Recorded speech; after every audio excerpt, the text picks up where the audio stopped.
దేవునికి స్తోత్రం. మీ అందరికీ నా హృదయపూర్వక వందనాలు తెలియజేస్తున్నాను. దేవుని బిడ్డలారా, సామెతల గ్రంథము 4వ అధ్యాయము 4వ వచనం చదువుకుందాం. ఆయన నాకు బోధించుచు నాతో ఇట్లనెను, నీ హృదయము పట్టుదలతో నా మాటలను పట్టుకొననిమ్ము. నా ఆజ్ఞలను గైకొన్న ఎడల నీవు బ్రతుకుదు. దేవుని బిడ్డలారా, ఎప్పుడైతే మన జీవితంలో దేవుని మాటలను పట్టుకొని, అంటే ఆ మాట మీద లక్ష్యం ఉంచడం, పట్టుకోవడం అంటే ఆ మాటని అర్థం చేసుకొని దాన్ని గట్టిగా ఇది నా జీవితంలో జరగాలి అని అనుకోవడం. రెండోది, నీ హృదయము పట్టుదలతో నా మాటలను పట్టుకొననిమ్ము. ఇది చాలా ముఖ్యమైనటువంటి విషయం. మనం పైనే చదువుకుంటూ పోతే దేవుని వాక్యం కానీ ఏది కూడా మనకు అర్థం కాదు.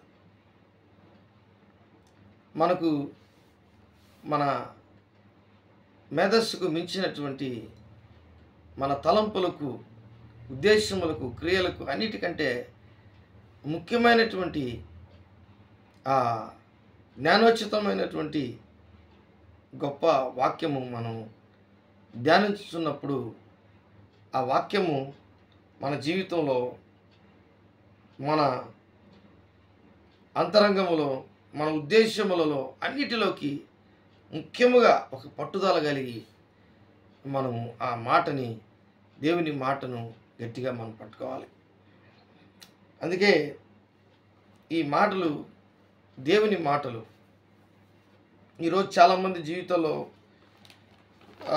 మనము ఆలోచించినట్లయితే దేవుడు కొన్ని మాటలు ద్వితీయోపదేశకాండంలో చెప్తాడు. 6వ అధ్యాయం 6వ వచనంలో, అది అందరికీ బాగా తెలుసు. నేను నీకు ఆజ్ఞాపించు ఈ మాటలు నీ హృదయంలో ఉండవలను. అంటే హృదయం అనే పలక మీద రాసుకోవాలి, హృదయంలో ఉండాలి. హృదయములో దేవుని మాటలు పట్టుదలతో మనం పట్టుకున్నటువంటి వ్యక్తులుగా ఎప్పుడైతే ఉంటామో, ఆ సొలొమోను రాసినటువంటి ఆ సామెతలు గ్రంథంలో 4వ అధ్యాయము 4వ వచనంలో, హృదయములో ఏ విధముగా నీ హృదయము పట్టుదలతో నా మాటలను పట్టుకొని నిమ్ము, నా ఆజ్ఞలను గైకొన్న యెడల నువ్వు బ్రతుకుదు. వాక్యం ద్వారా మన జీవితం ఎంతో ఆశీర్వాదకరమైనటువంటి జీవితంగా మారిపోతుంది. ఒక వ్యక్తి ఏమీ లేనటువంటి వ్యక్తి కూడా అన్నీ కలిగినటువంటి వ్యక్తిగా, సమయోచితమైనటువంటి దేవుని యొక్క శక్తి, జ్ఞానము అన్నీ కూడా దేవుడు ఇచ్చేస్తాడు. అందుకే అంటున్నాడు, నీవు నీ కుమారులకు వాటిని అభ్యసింపచేసి నీ ఇంట కూర్చున్నప్పుడును, త్రోవ నడుచున్నప్పుడును, పండుకున్నప్పుడును, లేచినప్పుడును వాటిని గురించి మాట్లాడవలెను. సూచనగా వాటిని నీ చేతికి కట్టుకొనవలను. అవి నీ కన్నుల నడుమ భాష్యకం వలె ఉండవలను. నీ ఇంటి ద్వారబంధముల మీద, నీ గౌనుల మీద వాటిని రాయవలను. దేవునికి స్తోత్రం. అంటే నీ పూర్ణ హృదయముతోనూ, నీ పూర్ణ ఆత్మతోనూ, నీ పూర్ణ శక్తితోనూ నీ దేవుడైన యెహోవాను ప్రేమించు. అంటే దేవుని యొక్క ఆజ్ఞలు ఏదో కాదు. మొదట దేవుని వాక్యమును, ఆ వాక్యానుసారంగా జీవించడం, ఆ వాక్యానుసారంగా బ్రతకడం, వాక్యానుసారంగా మాట్లాడడం, వాక్యములో ఉన్నటువంటి ఆ శక్తిని మనము ఎంతో జాగ్రత్తగా మనం వెతకడం. అందుకే దావీదు అంటాడు ఒక అద్భుతమైనటువంటి మాట, 40వ కీర్తన 8వ వచనంలో, నా దేవా, నీ చిత్తము నెరవేర్చుట నాకు సంతోషము. నీ ధర్మశాస్త్రము నా అంతరంగములోనున్నది. ఎంత గొప్ప విషయం దేవుని బిడ్డలారా, ఇది చాలా ముఖ్యమైనటువంటి విషయం. ధర్మశాస్త్రము అంతర్యములో ఉంది.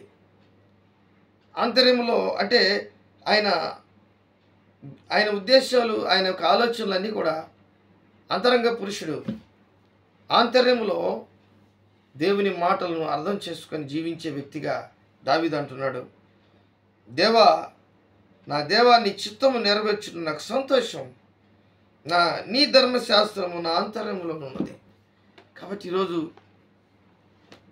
నీ వ్యక్తిగత జీవితంలో నీకున్నటువంటి ప్రతి ఒక్క పరిస్థితిలో దేవుణ్ణి నువ్వు అర్థం చేసుకొని జీవించడంలో ఎంత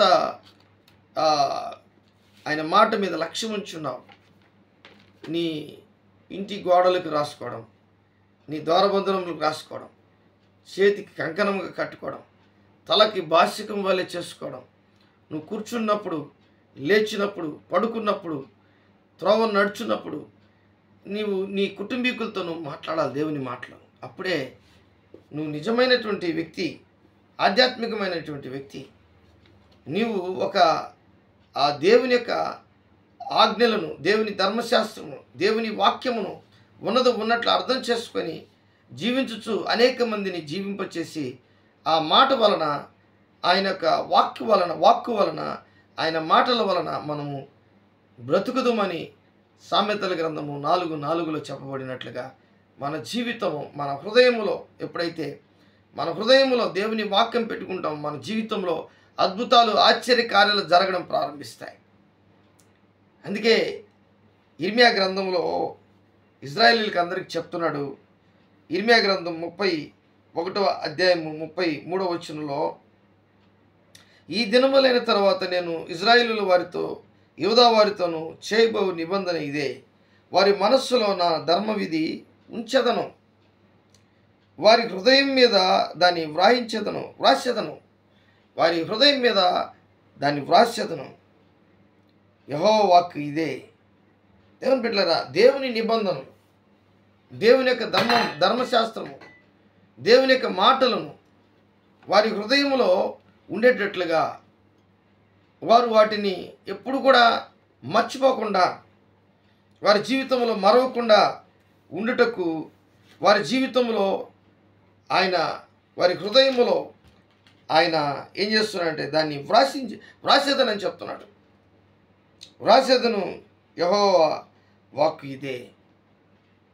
దేవుని బిడ్డలారా, ఇర్మియా గ్రంథము 32వ అధ్యాయము 40వ వచనంలో, నేను వారికి మేలు చేయుట మానుకుండునట్లు నిత్యమైన నిబంధనను వారితో చేయుచున్నాను, వారు నన్ను విడవకుండునట్లు వారి హృదయములో నా ఎడల భయభక్తులు పుట్టించెదను. ఎంత గొప్ప విషయం. కాబట్టి యొక్క నిబంధనను, దేవుని యొక్క ఆ వాక్కులను, దేవుని మీద ఉన్నటువంటి ప్రేమ, దేవుడు ఏదైతే చెప్పాడో అవన్నీ ఇజ్రాయేలీలు చేయడం, అది దేవునికి ఇష్టం. వారి పట్ల నేను నిత్యమైన నిబంధన వారితో చేయుచున్నాను, వారు నన్ను విడవకుండునట్లు వారి హృదయములో నా ఎడల భయభక్తులు పుట్టించెదను. కాబట్టి దేవుని యందు భయము భక్తే దేవుని మాట వినడం, దేవుని యందు భయము భక్తే జ్ఞానమునకు మూలం. కాబట్టి ఈ సొలొమోను చెప్పినటువంటి మాటలన్నీ కూడా మనం గమనించినట్లయితే, బైబిల్ అంతా కూడా మన జీవితంలో దేవుని మాట, ఈ నా మాట విని వాటి చొప్పున చేయి ప్రతివాడు బండ మీద కట్టబడిన ఇల్లు వంటి వాడిగా ఉంటాడు. ఇది చాలా ముఖ్యమైనటువంటి విషయం. ఎవరైతే ప్రభు మాటను తీసుకుంటారో వారి యొక్క జీవితంలో అద్భుతాలు, ఆశ్చర్య కార్యాలు జరగడం ప్రారంభిస్తాయి. అబ్రహాము దేవుని మాటను తీసుకున్నాడు, అది అతనికి నీతిగా ఎంచబడింది. ఒక ఆయన శతాధిపతి అంటున్నాడు, ప్రభువా నువ్వు మాట మాత్రం సెలవిస్తే చాలు, నీ మాట నా జీవితము, నా ఇంట్లో ఉన్నటువంటి వ్యక్తిని బాగు చేస్తుంది. ఎంత గొప్ప విషయం. కాబట్టి దేవుని బిడ్డలారా, దేవుని మాట మీద ఎప్పుడైతే నువ్వు ఆధారపడతావో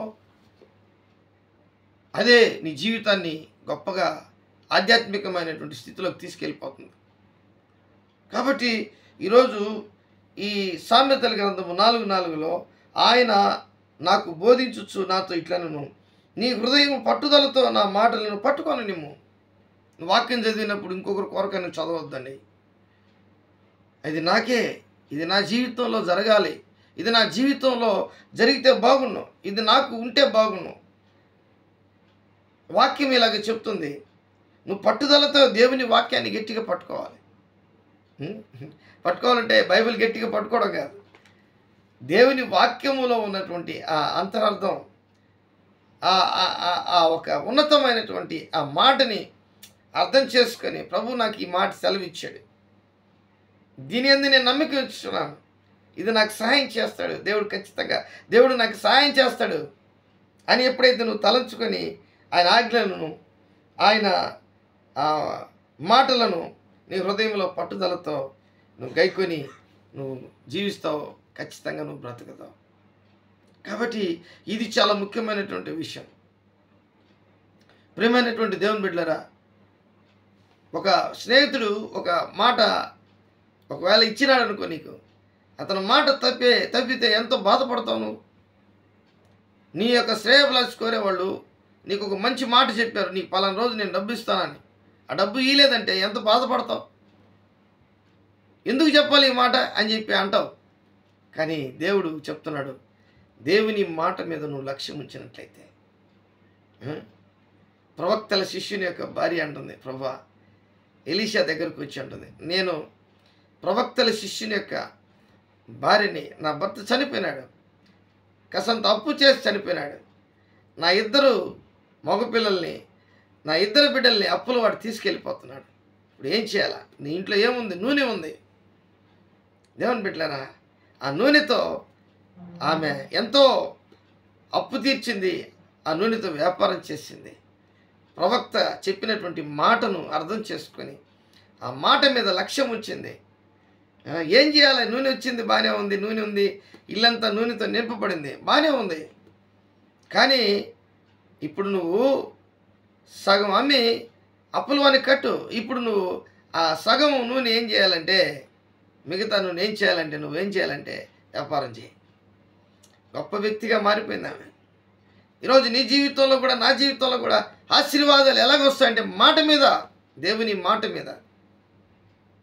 నువ్వు మాట చెప్తే చాలు, నేను చేస్తాననే వ్యక్తిగా, దేవుని మాటకు లోబడే వ్యక్తిగా నీ జీవితంలో ఎప్పుడైతే నువ్వు ఉంటావో అప్పుడే అద్భుతాలు, ఆశ్చర్యకార్యాలు నీ జీవితంలో చేయడం దేవుడు ప్రారంభిస్తాడు. దేవుడి వాక్యాన్ని దీవించి ఆస్వాదించునుగాక.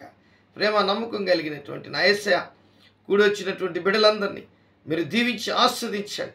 ప్రతి ఒక్కరి జీవితంలో ప్రభా నీ మాట మీద లక్ష్యం ఉంచుటకు, నీ మాట మీద అవగాహన కలిగి నిలబడి, నీ మాట మీద నిలబడి వారు గట్టిగా పట్టుదల కలిగి హృదయంలో ఆ హృదయం అనే పలక మీద రాసుకున్నట్టుకు వారికి శక్తిని దయచేయమని అడుగుచున్నాను, నీ కృపను దయచేయమని అడుగుచున్నాను.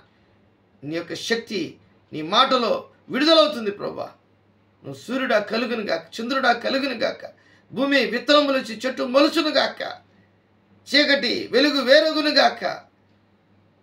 ఈ లోకంలో ఎన్నో చేసావు తండ్రి మాట ద్వారా ప్రభా. ఈరోజు నీ మాట అంత విలువైనది ప్రభా.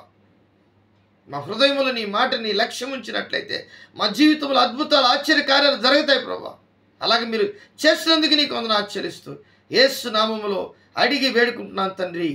Amen, amen.